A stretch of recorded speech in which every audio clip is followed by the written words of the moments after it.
the impact of divorce on your health. This is part 2 to the last video that I just uploaded, where I was discussing this, okay? And so if you have felt the impact of divorce on your physical health, emotional health, your mental health, your well-being in general, then this is your video. This video is for you. It's your guide on how to reclaim your vitality and your well-being, okay? And so, if you are new to me, to my channel, to any of my content in social media land, my name is Katrice, and I am the Natal Chart Navigator. I am a divorce recovery strategist, and I teach divorced women how to use their natal charts to emotionally balance and move through the 5 stages of divorce faster, with grace and with ease, okay? And so, in the last video, okay, I talked about emotional healing and physical wellness, okay? And so in this video I want to discuss some holistic approaches that you can take. Now this is going to be things like meditation, mindfulness, and any alternative therapies to address your overall well-being, okay? Now everybody has their own ways of coping, their own ways of dealing with things, okay? And so you want to, first of all, take the information that I am giving, and take what resonates with you and leave what doesn't, okay? Everything isn't for everybody, and so I'm not saying that you have to do these things. These are just some suggestions, some things that I did when I was getting myself back on track after divorce. But nothing, like I said, nothing is set in stone, and so you do what is best for you, okay? Now, there is a branch of astrology called medical astrology that really dives into using your natal chart for healing, okay? And I'm really digging into the depths and the intricacies of medical astrology. But even if you don't know medical astrology, or you don't know really much about astrology, or you're pretty basic in your knowledge of astrology, you can still use your chart to help you to come up with ways to get yourself back on track. Now, meditation is something that I recommend people, women, to use, especially if you have strong Virgo placements, Virgo, Gemini, Pisces, or Sagittarius, okay? Those are all the mutable energies. And so if you have strong energies, a lot of placements in those energies, or your sun sign, your moon sign, your rising sign, Mars, Venus, Mercury, okay? You definitely want to get into meditation. Now, it doesn't have to be a long meditation. Some people meditate for 30 minutes to an hour to 2 hours, okay? And if that's something that you desire to do, you can work your way up to that, okay? But you can meditate for 5 minutes, 10 minutes, 15 minutes, and it will bring you a lot of benefit. The reason being is because when you when you are meditating, you are calming the mind, okay? And so when I first started learning how to meditate, my mind would be all over the place, okay? And so what I learned to do was to just focus on like a sound or something. And so, like, say the air conditioner's running, right? And so you focus on the sound of the air conditioning, and that's where your focus is. And so you're going to have the thoughts. The thoughts aren't going to disappear. They're not going to go away. But you're not focusing on the thoughts. The thoughts are just floating by, because thoughts are just thoughts, right? Like, they're not something that, excuse me, they're not something that is like set in concrete or set in stone. And so the thoughts just float by. And so, but you focusing on the sound of the air conditioner or whatever it is that you choose to focus on, the thoughts will float by and you're not paying attention to those because you're so focused on the sound. And it really helps to calm you down. It helps for you to, in that moment, in that time space that you've decided to meditate on, it allows you to be free.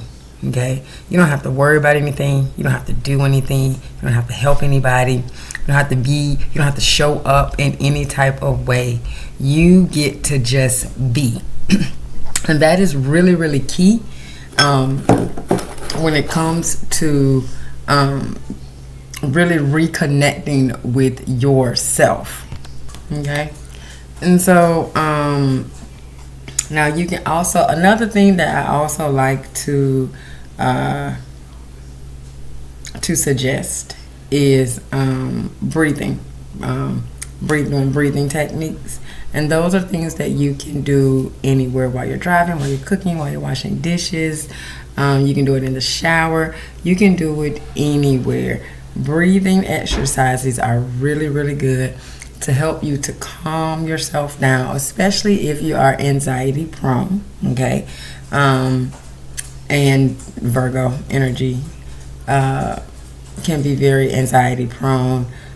Speaking from experience, Gemini energy, Pisces energy can be somewhat anxiety prone.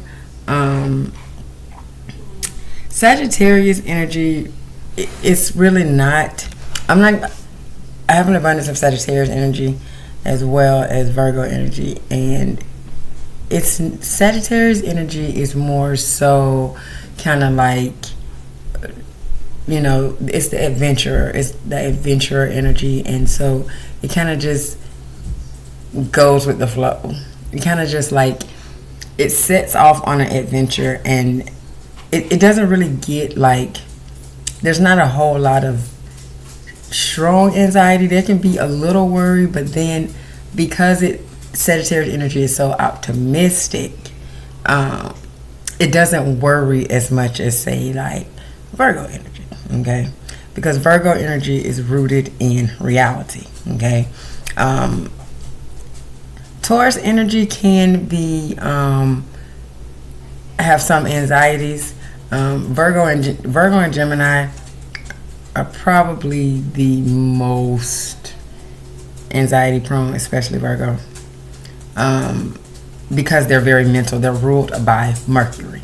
Okay, and so when Mercury is the mind. Okay, it's the mind, it's thoughts, and so and it's analytical. Virgo energy is very analytical, and so breathing exercises are very good for you. It's good for anybody, but if you have those energies prominent in your chart, then you are going to want to breathing exercises are going to be really, really good for you. Breathing exercises are also, they're good for fire signs, so Aries, Sagittarius, and Leo. Okay, but more so not because of the anxiety prone, but because to keep them from like exploding, right? Especially Aries energy, because Aries energy can go from 0 to 100 in 2.5 seconds. You really want to, if you feel yourself getting to that point to where you're about to explode, before you get to that point, if you feel yourself leading up to that, then you're gonna want to start doing some breathing exercises to help you to calm your mind, to calm yourself, so that you don't explode. Okay, now some alternative therapies that may resonate with you could be crystal healing. Okay, you could be into crystals. If you have strong water energy, so Scorpio, Pisces, Cancer, you may be into crystals. Aromatherapy is really good. Is very calming. Also getting into energy work, okay? When you start learning your natal chart, to me that's energy work, because you are learning how to utilize the energies that are inside of you, okay? And so you this is going to be something that's going to be really, really key to you. Like, if you have a lot of fire energy, you may be into like fire. I know people who they like use fire for healing, or they're really into fire. You can use all of the elements: fire, water, earth, air. You use all of the elements for your healing. You just, once you start getting into your chart and you really start seeing what energies are more prominent in your chart, you'll kind of be led towards what alternative therapies you will be better for you, or you will be more prone to get success out of using, okay? Now, if you haven't gotten your free copy of my Natal Healing Method ebook, framework ebook, it's the first 3 steps of the Natal Healing Method, and I go through and I break down each of the steps and then show you how to use, give you tips on how to use it. It's absolutely free, and so if you haven't gotten your free copy of that, you can click the link on the channel homepage, and it'll also be in the description of this video, so you can click that. It's absolutely free, okay? All right, and so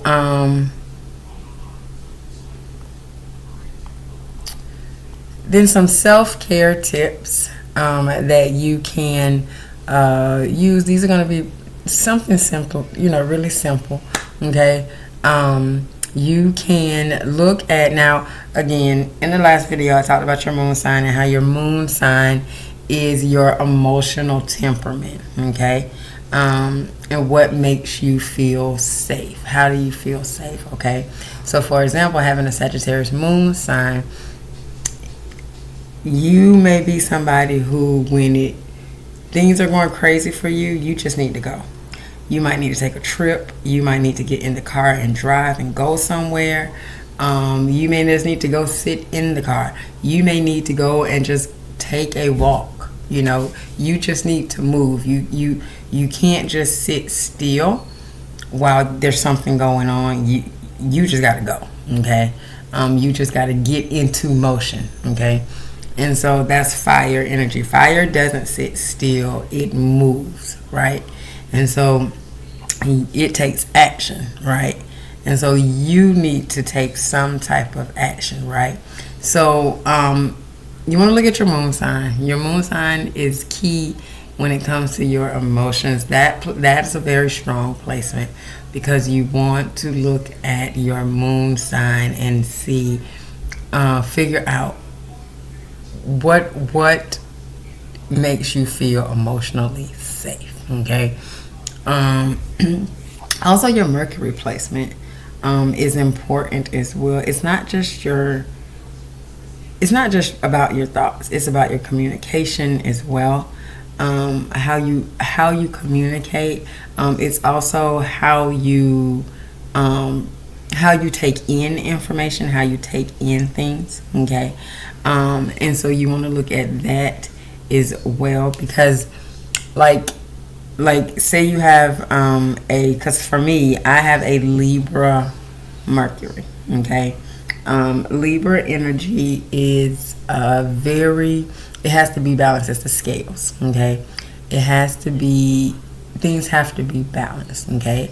And so if it within your mind, you are, for me, like if things feel lopsided or one-sided, I can't focus. I am a pros and cons type of girl, and so when I do things, I look at things and I'm like, okay, the pros of this and the cons of this, and if the cons outweigh the pros, I don't do it. Or if it just doesn't feel like it would make me balanced, I won't do it. Okay. So you look at your moon sign, look at your Mercury sign. Okay. But also, speaking of the moon, you can use the moon to help you to really get in sync and get like a cycle going. Okay. Check your moon sign. There's like calendars all over the internet where you can go and you can check the phase that the moon was in at the time of your birth. I think mine was waning. It was like right after the full moon, I think. But you can check that sign and see, where your moon sign was at that time. That can really help you to incorporate that into your self-care routine. And you also have to take into account transits, okay, which is the T in the natal healing method. And the transits are how the current planetary movements are affecting you right now. And so then you have to take into account the sign that it's in, okay, because the sign that is in is, you're going to go to that, where that sign is in your chart, okay, and see what area, what house that is, because that's the area of life that is going to be affected by that transit. And so when you use transits to help you with your well-being, that helps you, because when you start something, when it comes to transits, especially moon transits, like if it's a new moon transit, whatever you start there, by the time the full moon comes in that same sign, you're going to see some growth, okay?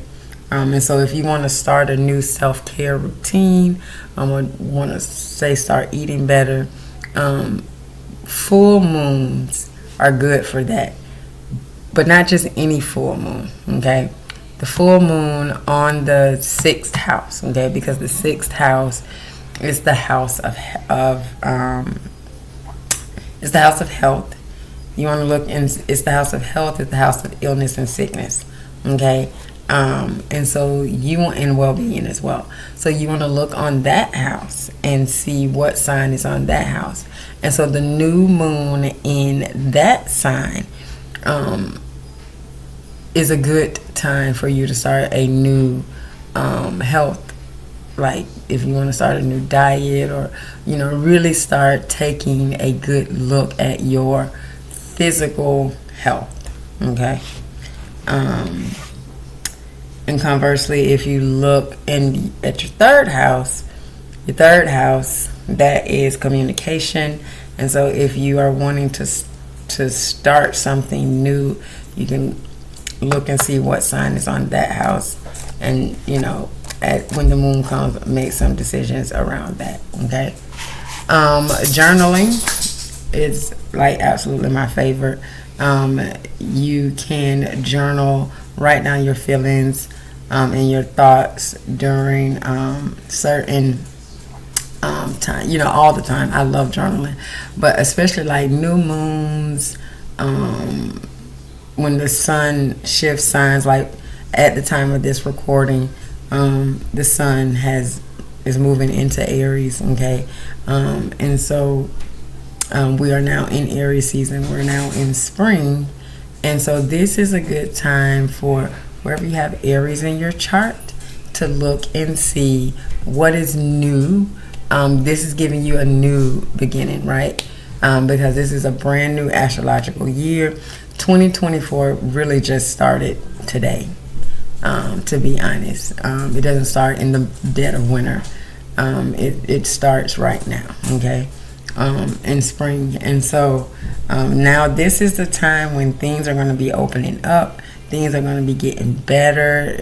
And so you can take this time to really set some I don't like to say resolutions, but some things that you want to see to come forth in your life now is a good time, right? Because we are at the beginning of the astrological new year, okay?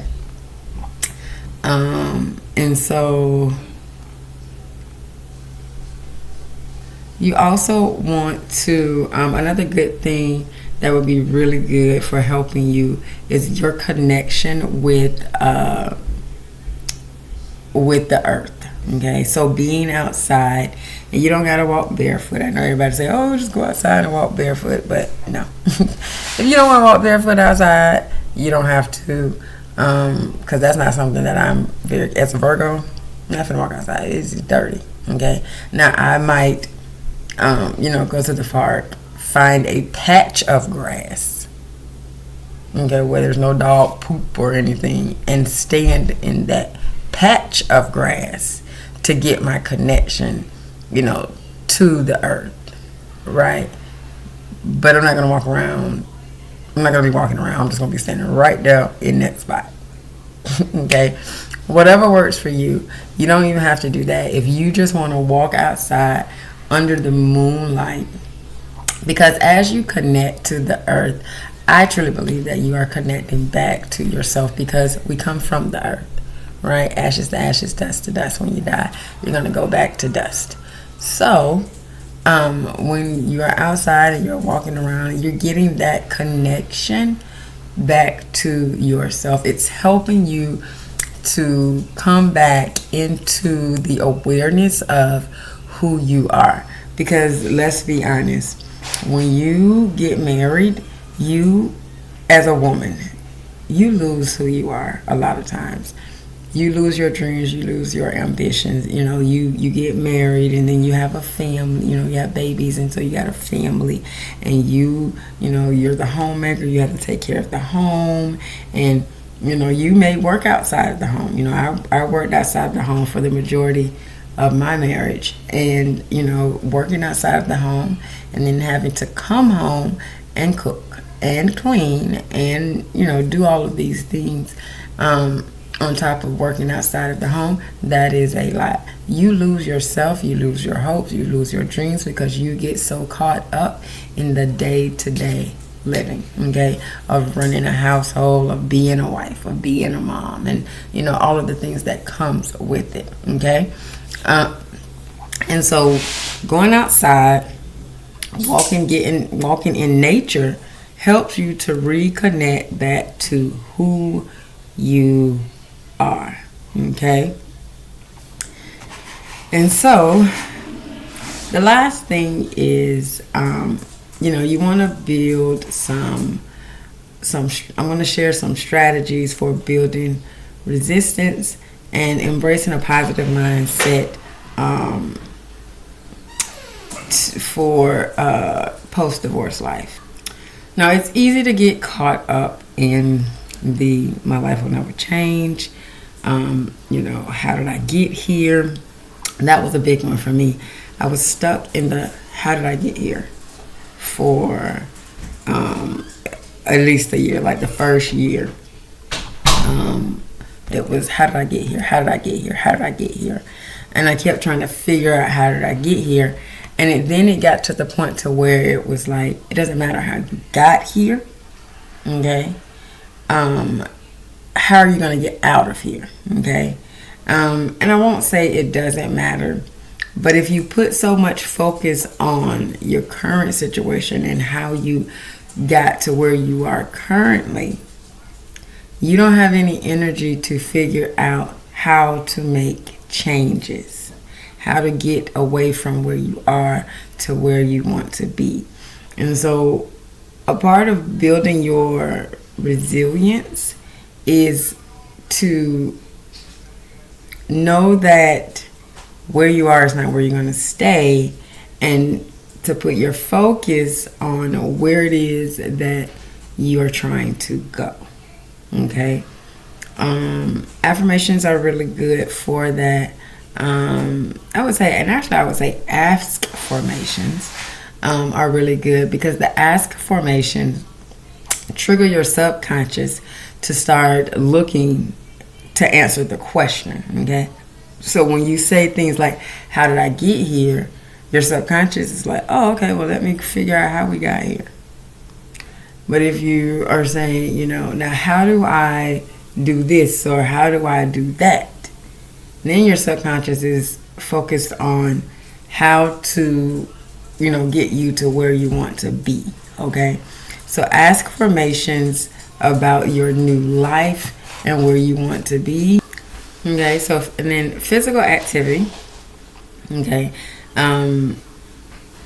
You want to get some physical activity in, okay? Because one thing I wish I would have did earlier was to get out and be more physical, because that will help you to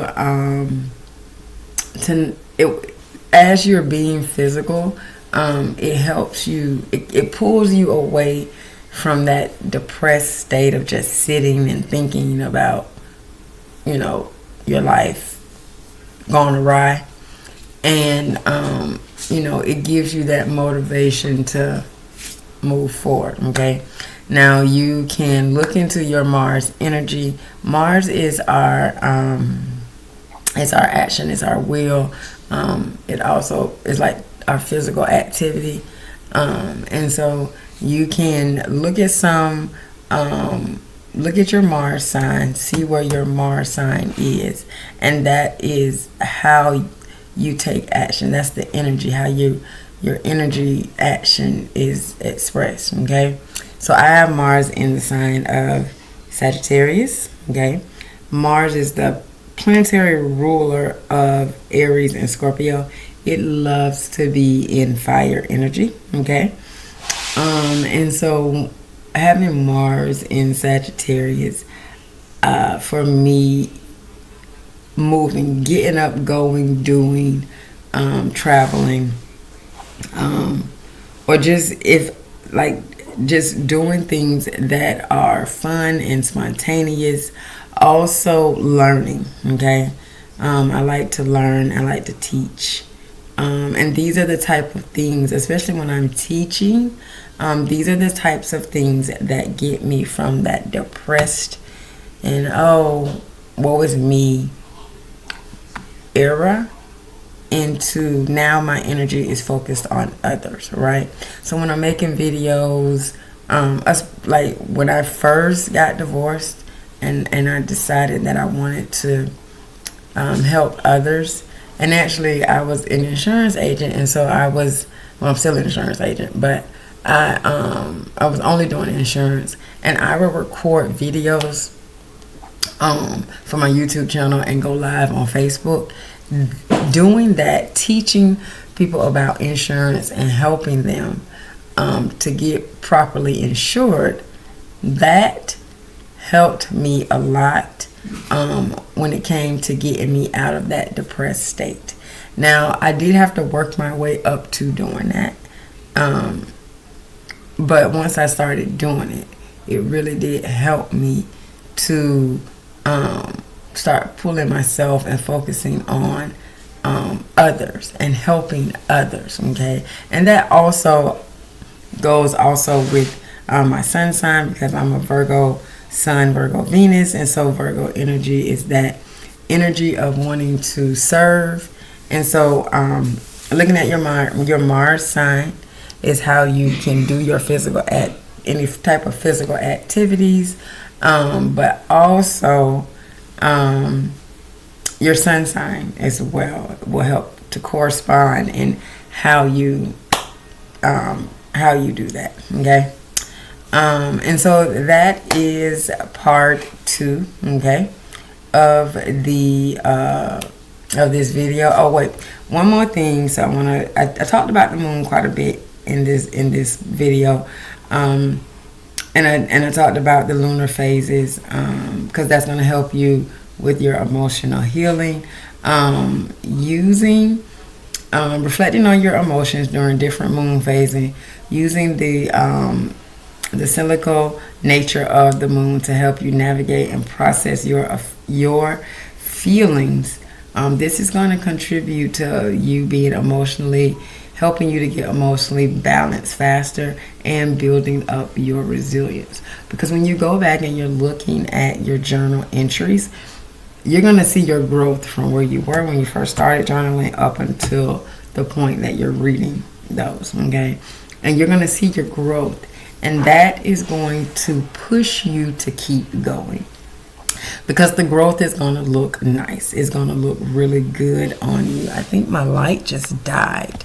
But yeah, it's going to look really good on you. And oh no. Okay.